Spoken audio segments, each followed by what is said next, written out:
अस्सलाम वालेकुम everyone, welcome to my channel, welcome to another vlog. I hope कि आप सब ठीक होंगे। अल्हम्दुलिल्लाह हम सब भी बिल्कुल ठीक हैं। आज है जी वीकेंड, आज सैटरडे है, तो मैंने सोचा कि मैं आपके साथ अपने वीकेंड की रूटीन शेयर करूं कि वीकेंड्स पे अक्सर हम क्या करते हैं। तो यहाँ पर हुआ है ब्रेकफास्ट का टाइम। मैंने सोचा कि मज़े का आज नाश्ता किया जाए, तो मैंने अपने लिए कर ली है कड़ी गरम, साथ में मैंने एग फ्राई कर लिया क्योंकि एग के बगैर तो मेरा नाश्ता होता ही नहीं है। उसके बाद एक पराठा बना लिया है, चाय बना ली है। और मोस्टली यही होता है कि मैं ब्रेकफास्ट में के साथ साथ हमेशा कोई ना कोई प्ले वगैरह जो भी मैं देख रही होती हूँ। वैसे तो मैं एक टाइम पर 1 या 2 प्ले देखती हूँ, इससे ज़्यादा प्लेज़ नहीं मैं देख सकती। तो आजकल जो मैंने शुरू किया हुआ है, मैं उसको बस उसकी जल्दी से वीडियोस देखी हैं और उसको ख़त्म करने की कोशिश कर रही हूँ। तो यहाँ पर साथ साथ मैं अपने वो प्ले देख रही थी और साथ साथ मैं ब्रेकफास्ट कर रही थी। फ़ातिमा जो है वो भी अर्ली स्टार है, वो जल्दी सो जाती है, जल्दी उठ जाती है, उसको जल्दी नाश्ता भी चाहिए होता है। तो वो बिल्कुल मेरी तरह है, तो वो भी उठ गई थी। हालांकि आज स्कूल नहीं जाना था, लेकिन जैसे ही मैं उठी तो वो भी उठ गई। तो यहाँ पर हमने नाश्ता ख़त्म किया। उसके बाद मैंने सोचा कि एक लोड कपड़ों का मैं धोने के लिए रख दूं, ताकि ये भी साथ साथ धुलते रहें, क्योंकि आजकल वेदर इतना वो हुआ हुआ है कि कपड़े सुखाने का बहुत मसला हुआ हुआ है, धूप ही नहीं निकलती। तो खैर यहाँ पर मैंने सोचा कि जो ब्लैक कपड़े थे मैंने वो डाल के अलग किए हुए थे पहले से ही, तो वो डाल के मैंने इसमें मशीन को ऑन कर दिया। और यहाँ सर मैं जी धोऊँगी बर्तन, और चिकन जो है मैंने डीफ्रोस्ट होने के लिए रखा हुआ है, और बर्तन धोंगी और साथ साथ खाने की तैयारी करूँगी। तो ये क्लिप्स हैं जी फ़ातिमा और इज़ा के। इज़ा को बहुत ज़्यादा प्यार आ रहा था ज़ैनब और फ़ातिमा पे, दोनों को हक कर रही थी और बड़े अच्छे मूड में थी। तो इसको देखना मुझे भी बहुत अच्छा लग रहा था, काफ़ी इन्जॉय किया इनको देखकर। तो बस बच्चे जो हैं वो नाश्ता वगैरह किया है, उसके बाद फिर टीवी देखने लग गए थे। तो यहाँ पर मैं किचन में आ गई थी। अच्छा, आज बनाने लगी हूँ मैं बिरयानी। काफ़ी अरसे से मैंने बिरयानी नहीं बनाई, इवन मेहमानों के लिए भी नहीं बनाई। तो आज मैंने सोचा कि मैं मज़े की बिरयानी बनाऊँ, चटपटी सी और कलरफुल सी। तो बस बिरयानी बनाने लगी थी। यहाँ पर मैंने किचन में जो स्मार्टली काम करने का मकसद यही होता है कि आप जितने भी आपके पास स्टोव है आप उन सबको यूटिलाइज़ करें, एक वक्त में ज़्यादा से ज़्यादा आप चीज़ों को कुक करें, ताकि आपका टाइम जो है ना इस तरह बचत हो जाती है। तो साथ में ही मैं कपड़े भी धोने के लिए रख देती हूँ, बर्तन भी साथ साथ धोती रहती हूँ। तो इस तरह स्मार्टली बड़ा काम हो जाता है। सबसे पहले मैंने कटिंग कर ली थी, और यही असूल होता है कि आप सबसे पहले कटिंग और चॉपिंग कर लें। और चावल ऑफ कोर्स बनाने थे, तो चावल मैंने धोकर भिगो दिए हैं, और अब मैंने दोनों स्टोव ऑन कर लिए हैं, ताकि एक तरफ मसाला बन जाए और दूसरी तरफ उतनी देर में ही सेम टाइम में ही चावल भी बॉईल हो जाएं, ताकि कुकिंग का जो टाइम है ना जल्दी जल्दी ख़त्म हो जाए और आप जल्दी से फ्री हो जाएं। तो यहाँ पर सबसे पहले मैं करूँगी फ्राई प्याज को, क्योंकि प्याज फ्राई होने में काफ़ी टाइम लेते हैं। उतनी देर में पानी भी बॉयल हो रहा है चावलों के लिए, तो ये काम सब साथ साथ होते रहेंगे। और इसी दौरान मुझे जैसे जैसे टाइम मिलता जाएगा मैं बर्तन धोती जाऊँगी। तो बस इसी तरह मैं काम को मैनेज करती हूँ, स्मार्टली करने की कोशिश करती हूँ, क्योंकि कुकिंग के वक्त मुझे किचन में खड़े ही होना पड़ता है। मैं किचन से बिल्कुल भी गाफिल नहीं हो सकती जब तक खाना बन रहा है। तो अब तीसरे चूल्हे को भी मैंने यूटिलाइज़ किया है, और मैंने यहाँ पर कस्टर्ड बनाने लगी हूँ बच्चों के लिए। काफ़ी देर से ये मैं पैकेट लेके आई थी, छोटा पैकेट ही लेके आई थी, वो भी ज़ैनब के कहने पर। तो मैंने सोचा ट्राई करके देख लेते हैं। ये इस ब्रांड का है, मैंने कारफोर से लिया था। अच्छा, इस कस्टर्ड को बनाने के लिए आपको अलग से नहीं बनाना पड़ता, लाइक आपको कस्टर्ड को अलग से दूध में नहीं डालना, डायरेक्ट दूध में डाल के आप अच्छे से बीट करके तो उसको पका लें। बहुत मज़े का इसका फ्लेवर था, लेकिन मुझे जो इसकी बात अच्छी नहीं लगी वो ये थी कि ज़्यादा थिक नहीं हुआ। जैसे कस्टर्ड हमारा थिक हो जाता ना, ये इतना थिक नहीं हुआ, थोड़ा लिक्विडी सा बना था। तो उसके लिए आप ये कर सकते हैं कि उसको ज़्यादा ठंडा करें, या फिर उसमें थोड़ा वनीला कस्टर्ड भी ऐड कर दें ताकि वो थोड़ा थिक हो जाए। तो इस तरह कुछ कर सकते हैं, लेकिन मज़े का बना था। और हम उसमें ये कर सकते हैं कि केक के ऊपर डाल के भी बच्चों को दे सकते हैं, तो एक अच्छी सी चीज़ बन जाएगी। मैंने सिर्फ बच्चों को कस्टर्ड सिंपल सा बना के दिया था, और वो उसी पर भी बहुत खुश हो गए थे। यहाँ पर जो मेरे प्याज हैं वो ब्राउन हो चुके हैं जितने मुझे चाहिए थे। साथ में मैंने इसमें डाल दिया है चिकन, और इसके साथ ही जब भी मैं चिकन डालती हूँ सालन में, चावलों में, तो मैं साथ ही नमक डाल देती हूँ, ताकि चिकन के अंदर नमक जो है ना वो अच्छे से रस जाए और अच्छे से पक जाए।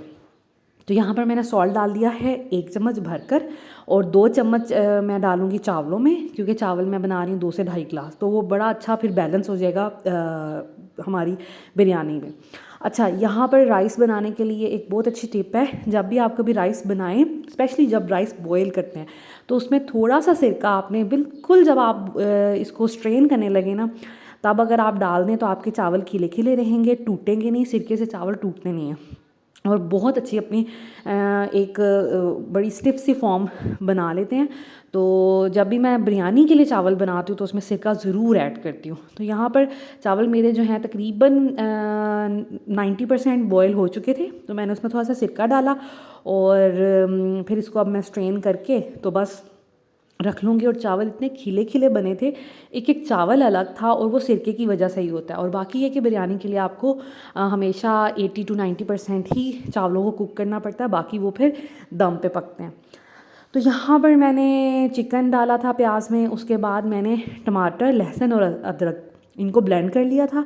मैं हमेशा सालन में तकरीबन कोशिश यही करती हूँ ब्लेंड करके डालूँ, क्योंकि इस तरह ये होता है फिर मुंह में चीज़ें नहीं आती, तो एक अच्छी सी उसकी बड़ा अच्छा सालन सा बन जाता है। तो यहाँ पर मैंने वो इसके अंदर डाल दिया था और गोश्त को गलने के लिए मैंने छोड़ दिया था। गोश्त गल रहा है, इस दौरान मैंने क्या किया है कि मैंने थोड़ा सा दही लिया है। बिरयानी में मैं दही ज़रूर डालती हूँ, टमाटर तो डालती हूँ लेकिन दही भी डालती हूँ। तो दही में मैंने 5 टेबल स्पून भरकर मैंने दही लिया था। उसमें मैंने बिरयानी मसाला ऐड किया है। बिरयानी मसाला का पूरा पैकेट मेरे पास नहीं था, थोड़ा सा कम था, तो मैंने सोचा कि मैं चिली फ्लेक्स और थोड़ा सा गरम मसाला इसमें ऐड कर दूं ताकि थोड़ी सी चटपटी सी बने। क्योंकि काफ़ी अर्से बाद बिरयानी बना रही थी तो दिल कर रहा था कि बिल्कुल इसको फॉर्म में बनाऊं और बिल्कुल अच्छे तरीके से बनाऊं, इसमें कोई कमी नहीं रह जानी चाहिए। तो बस हम इसकी अच्छे से एक पेस्ट बना लेंगे और फिर इसको टमाटरों में ऐड कर देंगे। जो भी हमारा सालन है चिकन उसमें ऐड कर देंगे। अभी टमाटर इसमें पानी थोड़ा था तो मैंने सोचा कि साथ ही मैं इसमें डाल दूँ दही, ताकि अच्छे से पक जाए और मसाले भी उसमें अच्छे से पक जाएँ। तो ये पकता रहेगा। याद रहे कि जब भी आप किसी सालन में कोई सफ़ेद चीज़ डालें, जस्ट लाइक दूध, क्रीम और दही, तो आँच जो है उसको हल्की कर लें, क्योंकि ये चीज़ें फट जाती हैं और फिर क्लॉट्स बन जाते हैं तो वो फिर अच्छे नहीं लगते। तो इसलिए बिल्कुल स्लो फ्लेम करके तो दही, दूध या क्रीम उसी सूरत में डाला करें। तो बस ये मैंने डाल के अब इसको ढककर हल्की आंच में रख दूँगी। गोश्त भी गल जाएगा और सारे मसाले यकजा हो जाएंगे। तो आप देख सकते हैं कि गोश्त गल चुका है और ऑयल जो है वो ऊपर आ गया है। सारे मसाले बहुत अच्छे से एक पेस्ट सी बन गई है, लाइक एक अच्छा सा मसाला बन गया है। और आप इसकी शक्ल देख सकते हैं कितनी खूबसूरत लग रही है। और समटाइम्स तो मेरा दिल करता है कि जो चावलों के लिए मैं कोरमा बना रही होती हूँ ना, लाइक मसाला बना रही होती हूँ, तो यही बस इसी के साथ ही रोटी खा लूँ, इतना ही मज़े का लगता है। तो खैर अब हम करेंगे लेयरिंग। वैसे तो मैंने 2.5 गिलास चावल बनाए थे, लेकिन मैं हमेशा ऐसे ही करती हूँ, लेयरिंग ही करती हूँ बिरयानी की, चाहे थोड़े से भी चावल हों। तो बस थोड़े से चावल मैंने नीचे बिछाए हैं, ऊपर मैंने चिकन का सालन रख दिया है। और अब मैं जो बाकी चावल हैं, और आप देख सकते हैं सिरके की वजह से एक एक चावल कितना अलग है। वैसे ये चावलों की क्वालिटी भी अच्छी थी, लेकिन फिर भी सिरके का भी काफ़ी कमाल है। तो बस अब मैं इसके ऊपर जितने भी लवाजमात हैं वो डाल दूँगी। वैसे मैं अवॉइड करती हूँ क्योंकि बच्चे इन चीज़ों से बड़ा चिढ़ते हैं कि उनके मुंह में टमाटर आ रहा है या फिर लेमन आ रहा है या ग्रीन चिलीज़ आ रही हैं। तो बच्चों वाले घर में इस तरह की चीज़ें नहीं करनी चाहिए, क्योंकि बच्चों को डिस्टर्ब नहीं करना चाहिए, क्योंकि वो फिर बड़े परेशान हो जाते हैं। लेकिन मैं काफ़ी अर्से के बाद बिरयानी बना रही थी तो मैंने सोचा आज तो बिल्कुल सही तरीके से बिरयानी बनानी है। खैर बच्चों को खाना मैंने खुद खिलाया था तो मैंने बड़े एहतियात से उनको खाना खिला दिया था। और कलर भी मैंने, समटाइम्स मैं कलर नहीं डालती क्योंकि कलर अच्छे नहीं होते जो फूड कलर होते हैं, लेकिन आज मैंने कलर भी भर के ही डाल दिया कि बस आज तो बिरयानी बिल्कुल धमाका और पटाखा टाइप की बननी चाहिए। तो खैर यहाँ पे आप देख सकते हैं कि बिरयानी का कलर कितना अच्छा लग रहा है। मिंट मेरे पास नहीं था, वरना मैं मिंट लाजमी डालती हूँ बिरयानी में, लेकिन अब इतनी दूर कौन लेने जाए, तो मैंने खैर धनिया से ही काम चला लिया, धनिया इसके ऊपर डाल दिया था। तो ये है जी हमारी टेबल। और याद रहे जब भी बिरयानी बनाएं उसके साथ कुछ भी नहीं बनाना चाहिए, ऐसे बिरयानी का कोई मज़ा नहीं रह जाता और ना ही किसी दूसरी चीज़ का मज़ा रह जाता है। तो बस जब बिरयानी बनाए तो सिर्फ बिरयानी ही खाएँ। तो बस हम सब ने मिलके खाना इंजॉय किया और बहुत इंजॉय किया। आप देख सकते हैं बिरयानी की कलर भी बहुत प्यारा बना था। उसके बाद फिर मैं बच्चों को लेके बैठ गई थी, क्योंकि जब तक मैं कुकिंग कर रही थी वो टीवी वगैरह देख रहे थे। तो वीकेंड पे यही होता है, मैं फ्राइडे को बच्चों को नहीं पढ़ाती, उनको फ्राइडे को ऑफ होता है, लेकिन सैटरडे और संडे में उनको पढ़ाती हूँ। तो सबसे पहले मैं उनको होमवर्क करवा लेती हूँ जो स्कूल से मिला होता है, बहुत कम मिलता है इनको होमवर्क, वो कंप्लीट करवा लेती हूँ। उसके बाद मैं फिर लेके बैठ जाती हूँ इनको रफ़ कॉपीज़ के साथ और इनको फिर अपना पढ़ाती हूँ। पूरे वीक में जो टीचर्स ने पढ़ाया होता है, जो भी इनकी ओरेसी होती है वो, और जो रिटन वर्क होता है, सबकी प्रैक्टिस करवाती हूँ। और जिस चीज़ में बच्चे ज़्यादा वीक हैं, अभी फ़ातिमा तो माशाल्लाह सही जा रही है बिल्कुल, उसको ज़्यादा पढ़ाने की ज़रूरत नहीं पड़ती, लेकिन ज़ैनब का क्योंकि कोर्स बहुत ज़्यादा है, और स्पेशली उर्दू का, उर्दू में बच्चे वीक होते हैं और उर्दू का ही कोर्स बहुत ज़्यादा है। जैसे कि ज़ैनब के हफ्तों के दिनों के नाम हैं पूरे उर्दू में, हालांकि वो नर्सरी क्लास में पढ़ती है। और इसके अलावा फलों के नाम हैं, रंगों के नाम हैं, और अलिफ से जीन चे तक सारे हरूफ के साथ लाइक 4-4 5-5 वर्ड्स बनाने हैं। तो इतना ज़्यादा बर्डन है, और ये बर्डन फ़ाइनल अभी करीब है इसके, तो फ़ाइनल आने वाले हैं, तो वो भी उसमें करवाना है। तो मैं थोड़ा सा पैनिक होना शुरू हो गई हूँ क्योंकि जब भी बच्चों के एग्ज़ाम्स होते हैं मुझे ऐसा लगता है मेरे एग्ज़ाम्स हैं। खैर कोशिश तो यही रहेगी कि इस दफ़ा भी इंशाल्लाह ताला ज़ैनब के फुल मार्क्स आएँ, और अब देखें, मैं आपके साथ ज़रूर शेयर करूँगी ज़ैनब का रिज़ल्ट। तो खैर यहाँ पर बच्चों को पढ़ा रही थी, फ़ातिमा को भी इसकी क्लास में अभी A2 आई गेस MN तक करवाया, O तक करवा दिया सॉरी। तो लेकिन इसको पूरी मैंने small letters and capital letter में करवा चुकी हूँ। काउंटिंग इसको 1 से 30 तक करवा चुकी हूँ, जबकि स्कूल में अभी 1 से 20 तक हुई है। तो मतलब इस तरह थोड़ा उसको एक्स्ट्रा काम करवाती रहती हूँ। और ज़ैनब का तो माशाल्लाह कोर्स ही बहुत ज़्यादा है। तो खैर इस तरह मैं इनको मैनेज करती हूँ पढ़ाना, और यही इनका सारा सेटअप है। इसके अलावा ये कि आज मैंने इनको पढ़ा दिया था, नेक्स्ट डे है जी संडे, और संडे को हम पढ़ नहीं पाए क्योंकि हम सारा दिन घर से ऑफ रहे थे। तो ये है जी संडे का क्लिप। ज़ैनब लोगों को पढ़ाने के बाद मैंने कोई ख़ास एक्टिविटी नहीं की, इसलिए मैं कोई वीडियो भी नहीं बना पाई। तो आज है जी संडे, आज बहुत ज़्यादा एक्टिविटीज़ हैं। हमें जाना है सबसे पहले कहीं पे नाश्ते में, उसके बाद हमें जाना है किसी गार्डन में, लाइक प्ले ग्राउंड में बच्चों को लेके, और फिर मुझे अपनी एक आंटी के घर जाना है। तो सबसे पहले मैंने सोचा कि बच्चों को नाश्ता करवा दिया जाए, क्योंकि बच्चे कहीं जाके कुछ नहीं खाते, तो उनको बेहतर यही है घर से खाना खिलाया जाए। तो यहाँ पर मैंने 2 एग्स बॉयल कर लिए हैं फ़ातिमा के लिए, और 1 एग बॉयल कर लिया ईज़ा के लिए। ज़ैनब बॉयल्ड एग नहीं खाती, तो उसके लिए मैंने इस तरह का एक ऑमलेट बना लिया है। यही एक इकलौती फॉर्म है जो ज़ैनब खा लेती है एग की। तो यहाँ पर उसके लिए ऑमलेट बनाऊँगी, ब्रेड में लगाऊँगी और उसको दे दूँगी, वो खा लेगी बहुत खुश हो के। और मैंने सिर्फ चाय पी थी, उसके साथ एक बटर वाला मैंने स्लाइस ले लिया था, क्योंकि 11 बजे हमें जाना है, 11-12 बजे के दौरान, तो इतनी देर मैं भूखी नहीं रह सकती। तो फिर मैंने सुबह उठ के तो एक स्लाइस बटर लगा के, और जो लोग इस्लामाबाद रावलपिंडी में रहते हैं वो तहज़ीब की जो बटर ब्रेड होती है उसके ऊपर ब्लू बैंड लगा के खाएं, बहुत मज़ा आता है। तो मैंने वो खाया था, साथ में मैंने चाय पी ली थी। और अब बच्चों को मैं नाश्ता करवा दूँगी, और एक दफ़ा घर से निकलने से पहले भी उनको कुछ ना कुछ खिला दूँगी, क्योंकि हमने बेसिकली जाना है एक ढाबे में जहाँ पर मिलते हैं पाए एंड चने। तो बच्चे इतने शौक से, फ़ातिमा फिर भी खा लेती है पाए भी और चने भी, ज़ैनब नहीं खाती, तो बच्चों की इंटरेस्ट की इतनी चीज़ें नहीं है, तो मैं इनको घर से कुछ ना कुछ थोड़ा बहुत खिला के लेके जाऊँगी, ताकि बच्चे वहाँ पर फिर तंग ना करें। और यहाँ पर नाश्ता बन गया था, ज़ैनब अपना नाश्ता एंजॉय कर रही है, और फ़ातिमा को भी अभी बस उसके थोड़े से एग रह गए थे बॉयल होने वाले, तो बस उसको पील ऑफ करके उसके एग्स दूंगी, और बच्चे जो हैं वो खाना खा लेंगे। ईज़ा को भी एग खिला दूंगी, ताकि मेरे एक दिन की टेंशन जो है वो ख़त्म हो जाए। मेरे बच्चे एक दिन में अगर एग खा लें तो सारा दिन मुझे सुकून रहता है कि अच्छा हाँ चलो इन्होंने कोई अच्छी चीज़ खा ली है। तो बस ये है जी फ़ातिमा का ब्रेकफास्ट। साथ में मैंने उसको दूध दे दिया था, क्योंकि उसको ब्रेड वगैरह तो कुछ खानी नहीं थी, तो फिर मैंने उसको 2 एग्स और साथ में मिल्क दे दिया था, ताकि उसका अच्छा पेट भर जाए और फिर वो खेले आराम से। और फ़ातिमा का ये मसला है, फ़ातिमा को इसकी पसंद का ब्रेकफास्ट अगर दे दें तो वो खुश रहती है। अगर उसकी पसंद का ब्रेकफास्ट ना मिले तो सारा दिन उसका ख़राब रहता है, और वो रोती रहती है। तो ये बहुत मैटर करता है। और एग मुझसे थोड़ी सी कसर रह गई थी, लाइक हाफ़ बॉइल्ड टाइप बने थे, लेकिन अल्लाह का शुक्र है कि इसने कोई मैस नहीं किया, वरना ये हो सकता था कह सकती थी मुझे तो ये खाने नहीं है। खैर अब मैं आ गई थी रूम में, मैंने सोचा कि बच्चों ने जो कपड़े पहने हैं उनको रेडी कर लिया जाए। तो यहाँ पर मैंने ज़ैना फ़ातिमा के कपड़े निकाल लिए, उनकी बोज़ निकाल ली हैं, ईज़ा के कपड़े, ईज़ा की बो निकाल ली है, और यहाँ पर इन सब के इनर्स निकाले, क्योंकि आज बच्चों को नहलाना है। तो फिर इनर्स भी चेंज करूँगी। और ये है जी जो मैंने बैग पैक करना है, उसमें जो चीज़ें डालनी हैं मैंने वो भी रख ली हैं।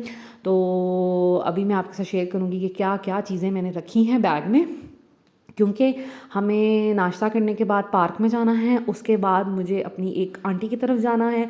तो मतलब पूरा दिन ही हम घर से बाहर रहेंगे, तो बच्चों की चीज़ें फिर बेसिक जो हैं वो ले लेनी चाहिए। तो यहाँ पर मैंने लिया है इज़ा का पूरा कंप्लीट सेट, लाइक एक ऊपर वाला सूट और इनर, ठीक है, क्योंकि हो सकता है छोटी बच्ची है, वो अपना डायपर लीक हो सकता है उसका, या फिर उसके कपड़े गीले हो सकते हैं, खाना गिरा सकती है। तो इस वजह से मैंने उसका पूरा सेट रख लिया है, डायपर्स रख लिए हैं, वाइप्स रख ली हैं, और एक मैंने ये जो रैश वाला पाउडर होता है वो रख लिया है। और उसके बाद हेयर ब्रश रख लिया है, क्योंकि ताकि इनके बाल अगर रफ़ हुए तो मैं सेट कर लूँगी। पोनीज़ रख ली हैं, नहा के जाएंगी तो बाल खुले रहेंगे, अगर पोनी की ज़रूरत पड़ी तो फिर पोनी कर लेंगे। और उसके अलावा मैंने यहाँ पर रखा है पानी, क्योंकि पार्क में जाना है तो इनको प्यास तो लगेगी डेफिनेटली, और बच्चों को वैसे भी गाड़ी वगैरह में भी प्यास लग जाती है, क्योंकि बच्चे जो है ना वो किसी भी पॉइंट पे खाना, वॉशरूम या पानी मांग सकते हैं, तो इसका एहतमाम कर लेना चाहिए। और कुछ स्नैक्स भी मैंने इसी सूरत में रखे हैं, क्योंकि ऑफ कोर्स ये नाश्ता हमारे साथ नहीं करेंगी, इतनी इंटरेस्टेड नहीं होंगी, और खेलने के बाद इनको हो सकता है कि भूख लगे। तो फिर मैंने रख लिया है कि किसी भी ऐसे टाइम पे कि खाना लेट हो जाए या बच्चों को भूख लग जाए, तो एटलीस्ट बैकअप आपके पास होना चाहिए, स्नैक्स से कुछ टाइम बच्चों का गुजर सकता है। और मैंने ईज़ा के लिए फ़ीडर रख लिया है, ईज़ा फ़ीडर नहीं पीती, लेकिन मैं फिर भी रख लेती हूँ कि क्या पता कभी पी ले। और उसमें मैंने पानी डाल दिया था, क्योंकि ईज़ा को भी प्यास लग सकती है। तो बस मेरा बैग जो है वो रेडी हो गया है, और कपड़े भी इनके मैंने रेडी कर लिए हैं, और अब बस इनको नहलाऊँगी और ख़ुद रेडी होंगी और फिर हम निकलेंगे। और हाँ, इस तरह के शॉपिंग बैग ज़रूर बैग में रख लिया करें, क्योंकि समटाइम्स किसी ऐसी जगह पे डायपर चेंज करना पड़ जाता है जहाँ पर डस्टबिन वगैरह नहीं होती, तो फिर आप इसके अंदर डाल सकते हैं और काफ़ी बचत हो सकती है। फिर जब गार्बेज करीब हो कहीं पर तो फिर आप उसमें फेंक सकते हैं। तो मैंने ये भी रख लिया था एहतियात के तौर पर। तो बस हमारी हो गई है पैकिंग, और अब हम रेडी होंगे और फिर निकलेंगे घर से और फिर पहुँचेंगे नाश्ते के स्पॉट। तो ये है जी नाश्ते का हमारा स्पॉट, भज्जा पाए वाला। इधर के पाए काफ़ी अच्छे हैं और इनके चने भी काफ़ी अच्छे होते हैं। तो बस अब हम यहाँ पर ब्रेकफास्ट करेंगे। मैंने अंदर से कुछ भी क्लिप शूट नहीं किया, हमने ब्रेकफास्ट में पाए ही सब ने खाए थे, क्योंकि हमारे साथ एक और फैमिली थी, तो मैंने सोचा कि मतलब फिर अच्छा नहीं लगता, तो इस वजह से मैंने फिर अंदर कोई क्लिप या पिक्चर नहीं बनाई। तो खैर उसके बाद हम आ गए थे एक पार्क में, ये DHA फ़ेज़ 2 में पार्क है, और जिस फैमिली के साथ हम गए थे उनके घर के करीब है, तो उन्होंने ही हमें सजेस्ट किया था। उनके अभी एक ही बेटा और वो बहुत छोटू सा था, लेकिन उन्होंने सोचा कि हमें हमारी बेटियों को लेके जाना चाहिए, तो उन्होंने सजेस्ट किया था। तो यहाँ पर हम आ गए थे, यहाँ पे एक ऑप्शन बना हुआ है वॉल क्लाइंबिंग का।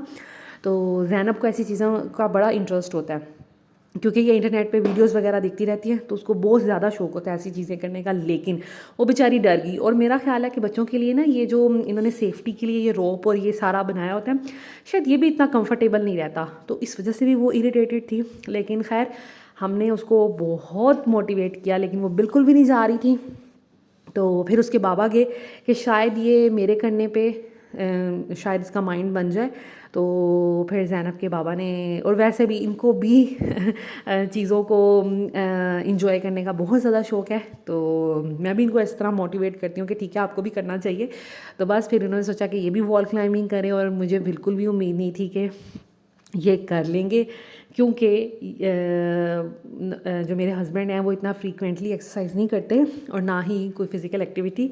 एक्सरसाइज करते हैं, घर में मशीन भी है, डंबल्स भी हैं, सब कुछ है, लेकिन फिर भी थोड़ा समटाइम्स लेज़ी हो जाते हैं। तो लेकिन इन्होंने कर लिया, and I was very surprised कि इन्होंने कैसे कर लिया, क्योंकि ये बहुत मुश्किल था। खैर काफ़ी हम लोगों ने यहाँ पे एंजॉय किया, बहुत हम लोग हंसे भी, और हम लोगों ने जो हमारे साथ फैमिली भी थी उन्होंने भी बहुत ज़्यादा एंजॉय किया। तो खैर यहाँ पर इसको एंजॉय करने के बाद हम लोग आ गए थे जहाँ पर थोड़े से बच्चों के लिए स्विंग्स हैं वहाँ पर, और ईज़ा मैडम यहाँ पे गिर गई थी और बड़ी परेशान हो गई थी और बहुत ज़्यादा एम्बैरस हो गई थी। लेकिन खैर बच्चे हैं, ऐसा होता रहता है, और बच्चों को गिरने भी देना चाहिए, बच्चों को मट्टी के साथ खेलने भी देना चाहिए। तो हर तरह के बच्चों को एक्सपोजर देना चाहिए, ताकि वो थोड़े सोल ना बने, वो थोड़े ब्रेव बने और स्ट्रॉन्ग बने। तो बस बहुत इन्जॉय किया, वेदर बहुत अच्छा था और बच्चे भी खुश हो गए और बच्चों को देख के हम लोग भी खुश हो गए। तो इस एरिया में हम आगे थे, यहाँ पर कुछ स्विंग्स थे। फ़ातिमा का बिल्कुल मूड नहीं था स्विंग्स लेने को, लेकिन ज़ैनब माशाल्लाह वो तो हर चीज़ इन्जॉय करती है। तो बस ज़ैनब बहुत मज़ा कर रही थी और फ़ातिमा को हम मना रहे थे कि वो भी इंजॉय करे, लेकिन उसको इंडोर पार्क में जाना था, आउटडोर पार्क में नहीं जाना था। खैर, और इज़ा भी बच्चों को देखकर, चीज़ों को देखकर और स्विंग्स को देख के बहुत ज़्यादा एक्साइटेड हो रही थी। इज़ा और ज़ैनब की नेचर काफ़ी मिलती है, फ़ातिमा की नेचर तो थोड़ी है, वो थोड़ी डिफरेंट है। तो खैर हम उसको भी मोटिवेट करते रहते हैं। उसके बाद ज़ैनब यहाँ पे सैंड के साथ खेलने लगी थी। ये सैंड जो थी थोड़ी मोटी मोटी थी, तो हम लोगों ने कहा कि ठीक है बच्चे खेल ले। हालांकि यहाँ से हमने जाना था मेरी आंटी के घर, तो हम लोगों ने इसी तरह जाना था, कपड़े वगैरह चेंज नहीं करने थे। लेकिन फिर मैंने सोचा कि नहीं, काफ़ी दिनों बाद बच्चे बाहर आए हैं, इंजॉय कर रहे हैं, तो ठीक है इनको इंजॉय कर लेने दें, कोई बात नहीं, कपड़ों की खैर है। और इज़ा भी बिल्कुल ज़मीन पर बैठ की थी और उसको इतना मज़ा आ रहा था सैंड के साथ खेलने में, और मैं और इसके बाबा बहुत खुश हो रहे थे कि ठीक है खेलें। और इस तरह की एक्टिविटीज़ भी बच्चों के साथ होनी चाहिए और बच्चों को करने देना चाहिए, स्पेशली जब आप बाहर निकलते हैं, बच्चों को कहीं लेके जाते हैं, लाइक प्ले एरिया में, प्ले ग्राउंड्स में, पार्क्स में, फिर उनको चीज़ों को एक्सप्लोर कर लेना चाहिए। इस डर से उनको रोकना नहीं चाहिए कि कपड़े ख़राब हो जाएंगे, बाल ख़राब हो जाएंगे। कोई बात नहीं, आप नहला सकते हैं बच्चों को दोबारा, आप बच्चों के कपड़े चेंज कर सकते हैं, झाड़ सकते हैं, तो कोई ऐसा इशू नहीं है। तो खैर उसके बाद हमने किया उस फैमिली को सी ऑफ और फिर हम निकल पड़े थे अपनी दूसरे स्पॉट की तरफ, जो कि है मरी के करीब मेरी खाला रहती हैं। मरी से थोड़ा पहले, थोड़ा नहीं काफ़ी पहले एक एरिया आता है बारा को, तो वहाँ पर मेरी खाला रहती हैं। तो हम लोग बस थोड़ा रास्ता भूल गए थे, नेविगेशन हमारा नहीं चल रहा था, तो हम लोग थोड़ा रास्ता भूल गए थे, तो हम लोग इस्लामाबाद की तरफ चल पड़े थे। तो खैर लेकिन यहाँ से फिर हम दूसरे रास्ते की तरफ गए और फैसल मॉस्क के करीब से गुज़रे। इस्लामाबाद से मुझे बहुत ज़्यादा प्यार है। जब मैं हम लोग इस्लामाबाद नहीं भी रहते थे, मुझे इतना अच्छा लगता था इस्लामाबाद, और मेरा दिल करता था कि हमें इस्लामाबाद में रहना चाहिए। तो लकीली हम लोग इस्लामाबाद आ गए। तो मैं यहाँ पर तकरीबन 3-4 साल रही हूँ। उसके बाद अब हम लोग फिर रावलपिंडी वाली साइड पे रहते हैं, लेकिन अब इस्लामाबाद जाना बहुत कम होता है मेरा। तो हस्बैंड तो जाते रहते हैं क्योंकि उनका ऑफिस वहाँ पर है, लेकिन मेरा जाना बहुत कम होता है। खैर लेकिन जब भी मैं इस्लामाबाद में आती हूँ तो मुझे एक बड़ी अच्छी सी वाइब आती है और मैं बहुत ज़्यादा खुश होती हूँ, और हमेशा यही कहती हूँ कि कितना अच्छा है ना इस्लामाबाद, और इस्लामाबाद की तो वाइब ही और है। तो खैर यहाँ पर हम एक जगह रुके थे, तो वहाँ पर ये गोल्डन बॉय था। इनकी भी वैसे बड़ी टफ़ है जॉब। तो खैर ये छोटा सा बच्चा था जो कि गोल्डन बॉय बना हुआ था और स्टैचू की तरह प्ले कर रहा था। तो खैर उसको हम लोगों ने देखा, अच्छा लग रहा था। खैर मेहनत कर रहे हैं। तो ये थी हमारी जर्नी, और फिर हम लोग चल पड़े अपने मरी के रास्ते की तरफ। मरी से पहले ही आता है बारा को, और वहाँ पर मैं ज़्यादा कुछ भी क्लिप शेयर नहीं कर पाई, कोई भी क्लिप कैप्चर नहीं कर पाई, क्योंकि हर किसी की अपनी प्राइवेसी होती है। वहाँ पे बहुत ज़्यादा लोग हैं, लाइक मेरी जो वो आंटी हैं, उनके 4 बेटे हैं, बहुएँ हैं, उनके आगे से बच्चे हैं, एक बेटी है, दामाद हैं। तो मैंने फिर अच्छा नहीं समझा कि मैं वहाँ पर कुछ भी क्लिप शूट कर पाऊँ। अब ये वो रास्ता आ गया है, ये एक लाइक पुराना मोहल्ला टाइप बना हुआ है। तो इस्लामाबाद से हम फिर निकल पड़े थे और बारा को पहुँच गए थे। तो जैसा मैं आपको बता रही थी, वहाँ पर मैंने कुछ भी क्लिप नहीं शेयर किया, लेकिन हमें बहुत मज़ा आया। हम लोगों ने खाना खाया, चाय पी, खाला ने काफ़ी एहतमाम किया था, और सब उनके बच्चे बैठे हुए थे, उनकी बेटी, दामाद, बहुएँ, बेटे सब आए हुए थे, और हम सब ने इतनी गपशप की और हंस हंस के बुरा हाल हो गया, और ऐसे लग रहा था जैसे घर में शादी हो रही है। माशाल्लाह बच्चे भी, मेरे बच्चे भी, तो हम लोग सब ने बहुत ज़्यादा इन्जॉय किया, फ़न किया। जब भी इधर जाते हैं खैर बहुत मज़ा आता है। तो मुझे याद है कि जब हम फ़र्स्ट टाइम इस्लामाबाद आए थे किसी काम के सिलसिले में, तो फिर भी हम इन्हीं खाला के घर हम लोगों ने स्टे किया था। तो खैर वहाँ से हम लोगों ने फिर काफ़ी रात हो गई थी, हमें तकरीबन 9 बज गए थे, 9-10 बज गए थे। फिर हम घर आए और घर आके जस्ट कपड़े चेंज किए और सो गए, क्योंकि अगले दिन बच्चों ने सुबह स्कूल जाना था। तो ये था जी मेरा वीकेंड का व्लॉग। आई होप कि आपको ये वीडियो अच्छी लगी होगी। Thank you so much for watching this video. और अगर आपको मेरी वीडियोज़ अच्छी लगे तो प्लीज़ लाइक किया करें और मेरे चैनल को सब्सक्राइब भी करें अगर आपने अभी तक सब्सक्राइब नहीं किया। Thank you so much for watching this video. Take care. अल्लाह हाफिज़।